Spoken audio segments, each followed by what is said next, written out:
नमस्कार विद्यार्थी मित्रों, केम छो? मजामां? धोरण 11 सायन्स भौतिक विज्ञान प्रकरण नंबर 14 दोलनो ओसिलेशन। छेल्ला चौथा लेक्चरनी अंदर आपणे सरळ आवर्त गति करता पदार्थनी गाणितिक स्वरूप परथी साइन अने कोसाइन विधेय केना अनुसार बदलाय छे एनी आपणे चर्चा करेली छे। હવે આજે આપણે બે અલગ અલગ તરંગો હોય તો એ બે અલગ અલગ તરંગોની અલગ અલગ કંપ વિસ્તાર, અલગ અલગ કળા અને અલગ અલગ આવર્તન એટલે કે આવર્તકાળ સાથેનો શું સંબંધ દર્શાવે એની આપણે ચર્ચા કરવાની છે। તો ચાલો, પહેલો પ્રશ્ન છે કે સરળ આવર્ત ગતિ કરતા બે કણોના अलग अलग कंप विस्तारनो एक ज आलेख में निरूपण। सरल आवर्त गति करता सरल आवर्त गति करता बे कणोना एक ज आलेख में एक ज आलेख में निरूपण એટલે કે સરળ આવર્ત ગતિ કરતા બે કણના એક જ આલેખમાં અલગ અલગ કંપ વિસ્તાર સાથેનો સંબંધ। અલગ અલગ કંપ વિસ્તાર અલગ અલગ હોય એટલે કે એનું રેખીય સ્થાનાંતર જે થાય છે દોલનો મધ્યવન સ્થાનથી એ અલગ અલગ હોય। તો અલગ અલગ કંપ વિસ્તાર હોય એવા બે કણોના સ્થાન આપણે ધારી લઈએ। ચાલો, ધારો કે કોઈ એક કણનું સ્થાન x of t is equal to a cos omega t plus phi છે અને બીજા કણનું સ્થાન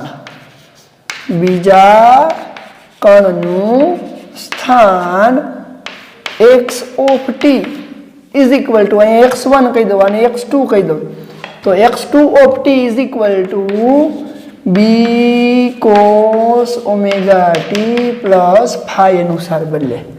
તો બંને સમીકરણમાં જોવો જોઈએ કંપ વિસ્તાર આનો a જેટલો છે, આનો b છે, પરંતુ બાકીનું બધું સમાન છે। તો બંને સમીકરણોમાં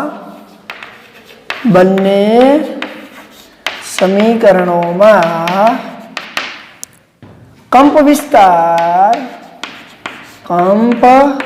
विस्तार ए इज ग्रेटर देन बी એટલે કે અલગ અલગ છે, પરંતુ એ લખું છું પરંતુ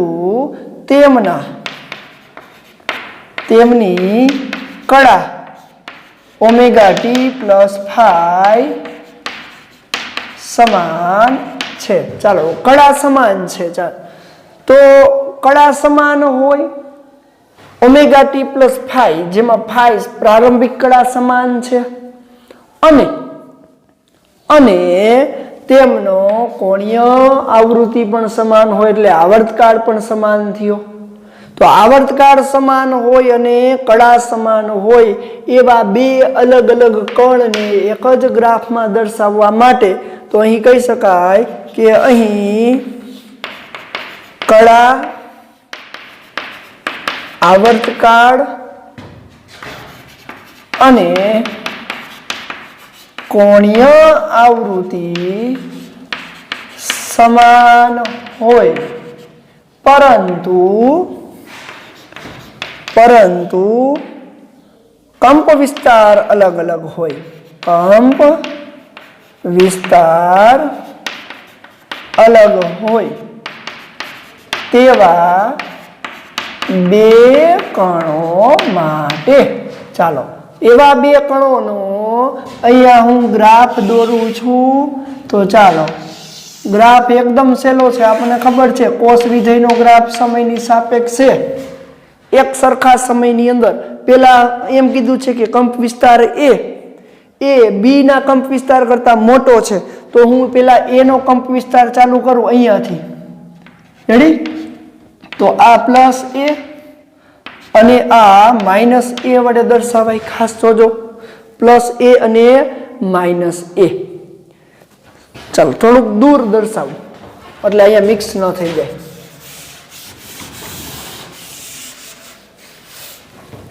અહીંયા દર્શાવી દઉં ચાલો પ્લસ એ અને માઇનસ એ ની વચ્ચે એનો કંપ વિસ્તાર બદલાય તો પ્લસ એ થી ચાલુ કરીએ તો આવી રીતે હશે હવે જો કંપ વિસ્તાર અલગ અલગ છે પરંતુ આવર્તકાળ અને કોણીય આવૃત્તિ સમાન છે તો અહીંયાથી જેની કંપ વિસ્તાર એ કરતા ઓછો છે એને આપણે પ્લસ બી વડે અને માઇનસ બી વડે દર્શાવીએ તો એ અહીંયાથી શરૂ કરશે પણ બંને એક સાથે મહત્તમમાંથી ન્યૂનતમ અને ન્યૂનતમમાંથી મહત્તમ થશે ન્યૂનતમમાંથી મહત્તમ થશે तो जो अहींया महत्तम त्यारे अहींया महत्तम बने एक साथे महत्तम छे तो आवर्तकाल टी बंनेना केवा छे समान छे परंतु जेमनो कंप विस्तार अलग अलग छे आनो कंप विस्तार अहींया छे आनो कंप विस्तार अहींया એટલે કે કંપન કરતો કંપ વિસ્તાર अलग अलग होय परंतु आवर्तकाल अने कोणीय आवृत्ति समान होय अने कड़ा पण समान होय एवा कणने आवी रीते एक ज आलेखमां दर्शावी शकाय छे तो सरळावत गति करता बे कणना एक ज आलेखमां अलग अलग कंप विस्तार होय तेवा ग्राफनी समजूती छे चालो जोई लेजो एकदम सरळ छे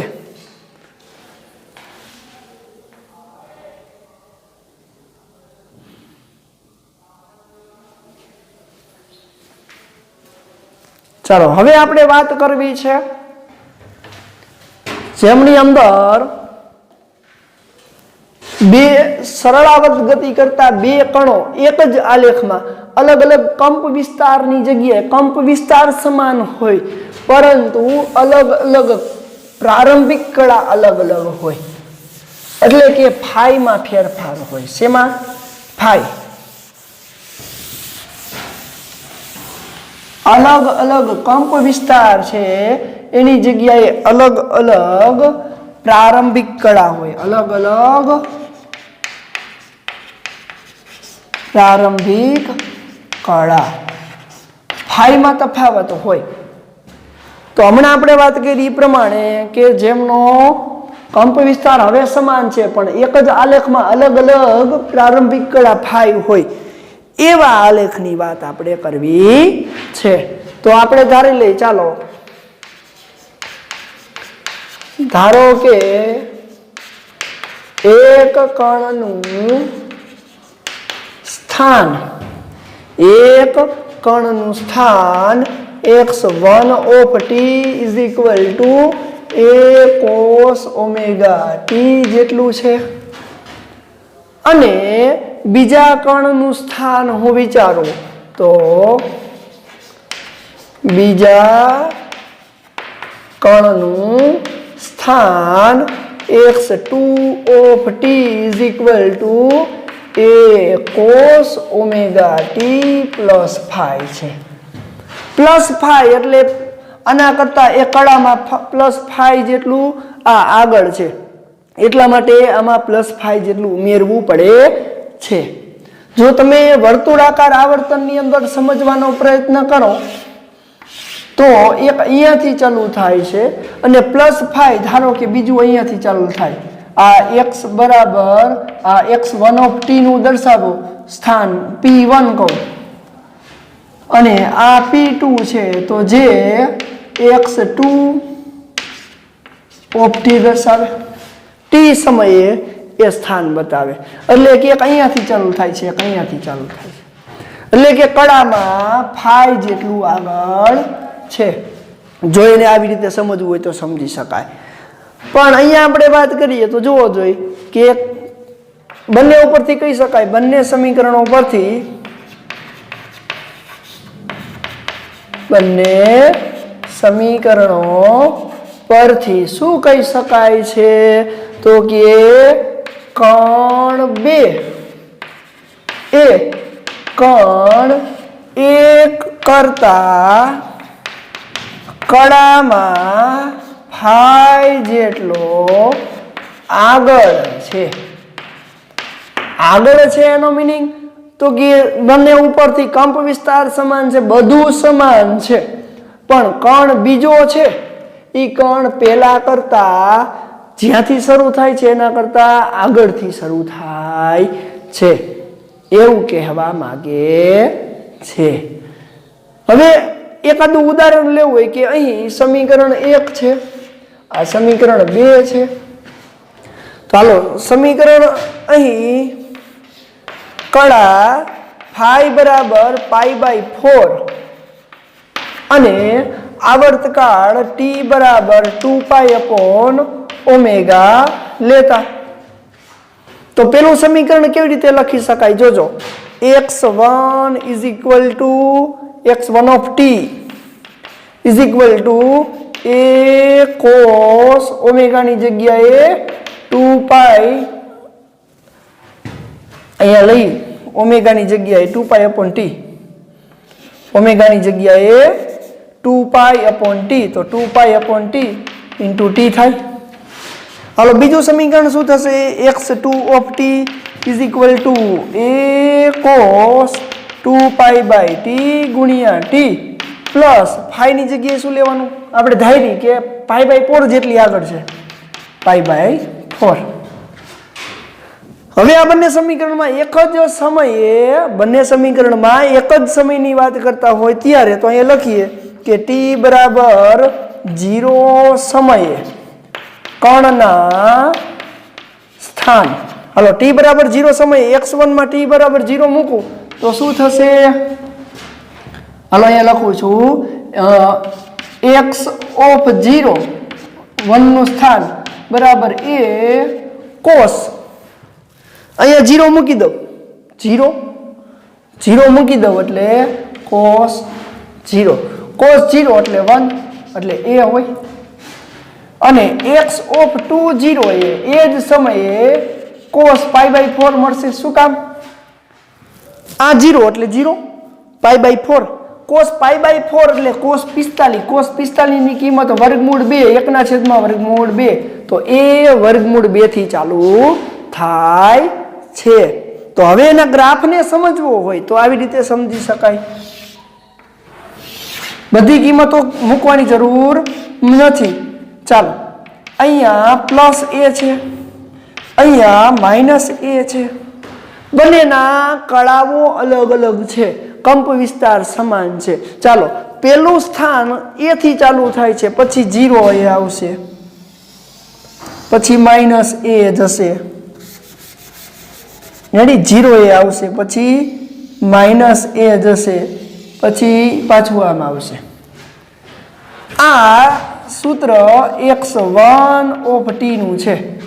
રેડી ચાલો બીજું ક્યાંથી ચાલુ થાય છે a છેદમાં વર્ગમૂળ 2 t બરાબર 0 સમય a છેદમાં વર્ગમૂળ 2 એટલે 1 ના છેદમાં 1.4142 વર્ગમૂળ 2 ની કિંમત શું 1 ના છેદમાં 1.4142 તો 1 ભાગ્યા 1.4142 કરો 0.70 મળે. તો જોવો જોઈએ આ પ્લસ a હોય તો એની નીચે અહીંયા શું હોય 0.70 a ના છેદમાં વર્ગમૂળ 2. આ ખાસ સમજવા જેવી બાબત છે. જો આ કોન્સેપ્ટ તમારા માટે સહેલો થઈ જાય ને તો બધું તમારા માટે સહેલું. તો પેલું સ્થાન અહીંયાથી ચાલુ થાય છે ને બીજું અહીંયાથી. હવે એ પેલા આમ જશે, મહત્તમ થશે, પછી આમ આવશે, રેડી, પછી આમ જશે, આમ હાલશે. તો બંને વચ્ચે જોવો જોઈએ આટલો તફાવત છે. આ જે સ્થાનમાં થતો ફેરફાર છે ને આ આટલો એ π/4 જેટલો છે. કેટલો છે π/4. તો બંનેના કંપ વિસ્તાર તો સમાન જ છે. જોવો જોઈએ પાછું આમ આવશે એટલે જે અહીંયા પહોંચશે. તો બંને વચ્ચે જે આ તફાવત જોવા મળે છે ને એ તફાવતને કળા તફાવત કહે છે. શું કહેવાય? કળા તફાવત. તો આના ઉપરથી કળા તફાવતની વ્યાખ્યા આવી ગઈ. જોવો જોઈએ. સમાન કંપ વિસ્તાર ધરાવતા અને સમાન આવર્તકાળ ધરાવતા બે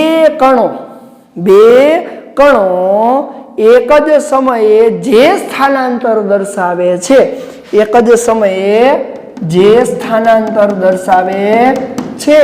એ સ્થાનાંતરને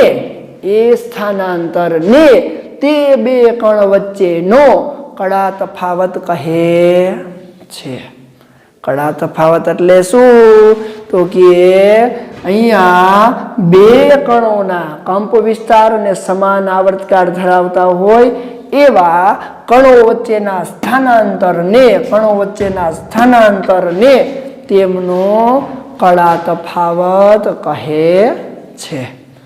એને હું બોલ્યો એ સ્પષ્ટ બોલ્યો છું અને એ લખી નાખજો. તો આના ઉપરથી આપણને કળા તફાવત શું એ ખબર પડે છે. તો આપણને પ્રશ્ન એવો પૂછ્યો તો કે સમાન સરળાવર્ત ગતિ કરતા બે કણોના સમાન કંપ વિસ્તાર સમાન આવર્તકાળ હોય પરંતુ અલગ અલગ પ્રારંભિક કળાઓ હોય તેવા બે કણોના સ્થાન કેવી રીતે બદલે છે એનો એક જ આલેખમાં નિરૂપણ આપણે આપેલું છે. ચાલો આ પણ જોઈ લેજો, અગત્યનું છે કારણ કે આગળ જતા આપણને ખૂબ જ ઉપયોગી નીવડશે. ચાલો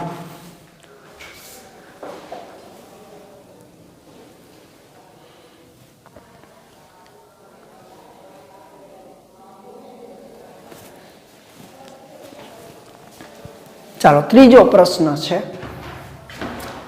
સરળ આવર્ત ગતિ કરતા બે કણો કે જેમનો કંપ વિસ્તાર સમાન છે, જેમની કળાઓ સમાન છે, પરંતુ આવર્તકાળ અલગ અલગ હોય. આવર્તકાળ અલગ અલગ હોવો એટલે શું?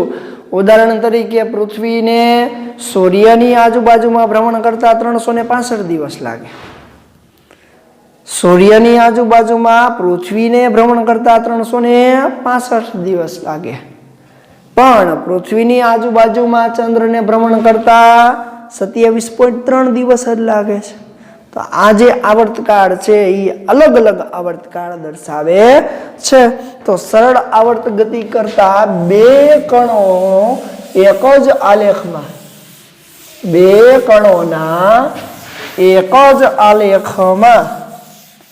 અલગ અલગ પ્રારંભિક કળાની જગ્યાએ અલગ અલગ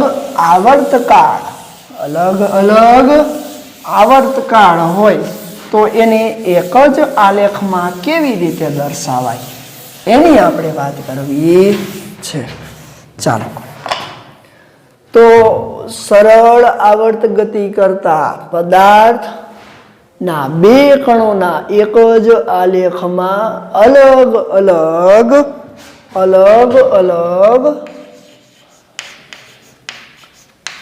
આવર્તકાળ માટેના એટલે કે અલગ અલગ આવર્તકાળ માટેનો આલેખ.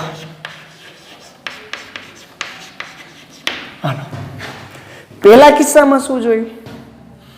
અલગ અલગ કંપ વિસ્તાર આવર્તકાળ સમાન.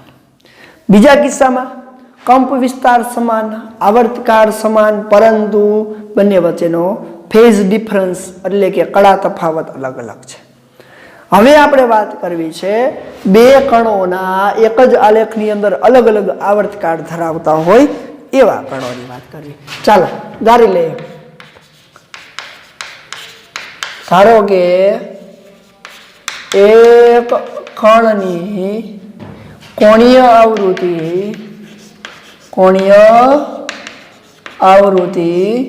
ω1 અને બીજા કણની ω2 છે. પેલા કણની કોણીય આવૃત્તિ ω1 જેટલી છે, બીજા કણની કોણીય આવૃત્તિ ω2 જેટલી છે. ચાલો જ્યાં omega 1 is equal to 2 pi upon T1 અને omega 2 is equal to 2 pi upon T2, જ્યાં T1 અને T2 એ પ્રથમ અને બીજા કણના આવર્તકાળ છે. શું છે? આવર્તકાળ છે. ચાલો, ક્લિયર છે? હાલો, બંને કણના સ્થાનની વાત કરું. આથી બંને કણના સ્થાન અનુક્રમે x1 of t is equal to a cos omega 1t, પ્રારંભિક કડા સમાન લઈ લ્યો. ચાલો, અને બીજા કણનું સ્થાન x of t2 is equal to a cos omega 2 into t. હાલો, બંનેના એક જ સમયે જો કોણીય આવૃત્તિ અલગ અલગ હોય તો એમના ગ્રાફ, તો અહીંયા હું કહી શકું કે અહીં T1 is less than T2 લેતા, એટલે કે બીજાનો આવર્તકાળ પેલાના આવર્તકાળ કરતા ઓછો હોય તો કંપ વિસ્તાર સમાન છે, તો પ્લસ a થી લઈ અને માઇનસ a સુધી દોલન કરતો હોય એવા કણની વાત કરવી છે. ને એ એક જ સમયે ચાલુ થાય છે, પણ હવે એનું આવર્તન જોજો. ચાલો, એકનું આવર્તન છે એ અહીંયા પૂરું થઈ જાય છે. એકનું આવર્તન એ અહીંયા પૂરું થઈ જાય છે, પણ જો બીજાની વાત કરવામાં આવે ને તો બીજાનું આવર્તન એ આમ ચાલે છે. કંપ વિસ્તાર સમાન છે અને એ અહીંયા છેક પૂરું થાય છે. એટલે કે પ્રથમ કણનો આવર્તકાળ T1 આટલો છે અને બીજા કણનો આવર્તકાળ T2 જેટલો મળે છે. તો આના પરથી કહી શકાય કે આપેલ બંને કણોના કંપ વિસ્તાર સમાન છે, પરંતુ એકનું આવર્તન T1 જેટલું અહીંયા પૂરું થઈ જાય છે, બીજાનું આવર્તન T2 છે કે અહીંયા પૂરું થાય છે. તો સરળ આવર્ત ગતિ કરતા આ બે કણ એક જ આલેખમાં દર્શાવવા માટેને આ રીતે દર્શાવી શકાય છે. એકદમ સરળ, એડી કઈ જ લોડ લેવા જેવું છે નહીં. તો 3 પ્રશ્ન આજના. સરળ આવર્ત ગતિ કરતા પદાર્થના બે અલગ અલગ કંપ વિસ્તાર ધરાવતા હોય એવા પદાર્થના એક જ આલેખમાં નિરૂપણ. સમાન કંપ વિસ્તાર ધરાવતા હોય પરંતુ અલગ અલગ કડા તફાવત, બંને વચ્ચેનો કડા તફાવત કંઈક આપેલો હોય એના માટેના બે આલેખનું નિરૂપણ. એની અંદર આપણે કડાની વ્યાખ્યા જોઈ. પછી બે સમાન કંપ વિસ્તાર ધરાવતા હોય પરંતુ અલગ અલગ આવર્તકાળ ધરાવતા હોય એવા પદાર્થનો સરળ આવર્ત ગતિની અંદર એક જ આલેખમાં નિરૂપણ આ રીતે દર્શાવી શકાય છે. એકદમ સરળ છે. ત્રણેય પ્રશ્નો જો કોન્સેપ્ટ ક્લિયર થી આવડી જશે તો હવે નેક્સ્ટ લેક્ચરથી જે આવવાનું છે, નેક્સ્ટ લેક્ચરથી જે હવે આપણે લેવાના છીએ એ એકદમ સાવ સહેલું થઈ જશે.